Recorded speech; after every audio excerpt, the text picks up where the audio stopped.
LPG cylinder के लिए लगी लंबी लाइनें, सड़क से संसद तक विपक्ष का प्रदर्शन, होटलों में गैस सिलेंडर की जगह लकड़ी की भट्टी। इस समय ये नजारा देश भर के अलग अलग शहरों का है। किसी की शिकायत है कि गैस बुक नहीं हो रही, तो किसी को हफ्ते भर बाद भी डिलीवरी नहीं मिली। आखिर ईरान जंग की आंच आपकी रसोई तक कैसे पहुंच गई? देश में कितने दिन की एलपीजी बची है और अगर जंग खिंची तो सरकार कहां से लाएगी रसोई गैस? भारत में हर साल करीब 33 मिलियन मीट्रिक टन एलपीजी की खपत होती है। घरेलू गैस सिलेंडर के हिसाब से हर साल करीब 235 करोड़ सिलेंडर यानी रोजाना 64 लाख सिलेंडर। इसका 88% हिस्सा घरों में इस्तेमाल होता है।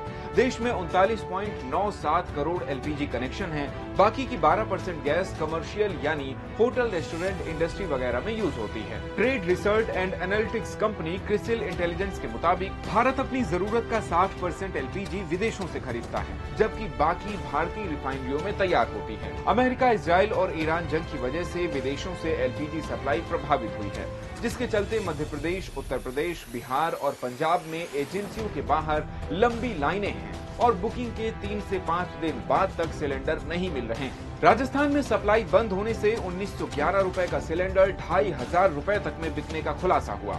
मुंबई, पुणे, बेंगलुरु और हैदराबाद में भी कमर्शियल सिलेंडर की कमी से होटल, रेस्टोरेंट पर असर पड़ा है। साथ ही कालाबाजारी की भी खबरें आई। अब जानते हैं कि ईरान जंग से भारत में गैस सप्लाई पर कैसे असर पड़ा। भारत में हॉर्मुज स्ट्रेट के रास्ते मिडिल ईस्ट यानी यूएई, कतर, सऊदी अरब और कुवैत जैसे खाड़ी देशों से गैस या पेट्रोलियम की सप्लाई होती है, लेकिन जंग के चलते रास्ता बंद है। जंग से पहले इस जलमार्ग से रोजाना औसतन 153 शिप्स निकलते थे, जो अब सिर्फ 13 के करीब हैं।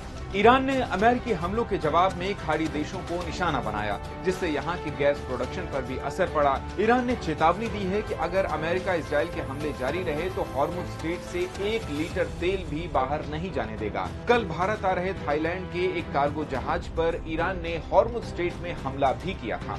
ऐसे में सवाल है कि इन हालातों के बीच भारत के पास कितने दिन का तेल मौजूद है। मीडिया रिपोर्ट्स के मुताबिक भारत के पास करीब 10 दिन का एलपीजी बफर स्टॉक है, जो जल्द खत्म हो सकता है।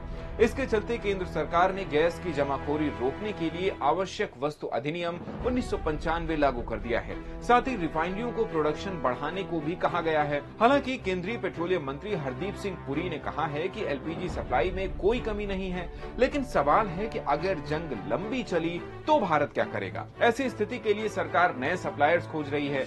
नॉर्वे और अमेरिका से गैस खरीदने पर विचार हो रहा है, लेकिन वहां से शिपमेंट आने में करीब 2 महीने लग सकते हैं। भारत ने रूस को 3 करोड़ कच्चे तेल का ऑर्डर भी दिया है। साथ ही ऑस्ट्रेलिया, अल्जीरिया, नाइजीरिया और अंगोला जैसे देशों से भी सप्लाई की संभावना है। रसोई गैस की मारामारी के बीच आप induction cooktop, solar cooker, electric pressure cooker और बायोगैस के इस्तेमाल से इस समस्या से बच सकते हैं।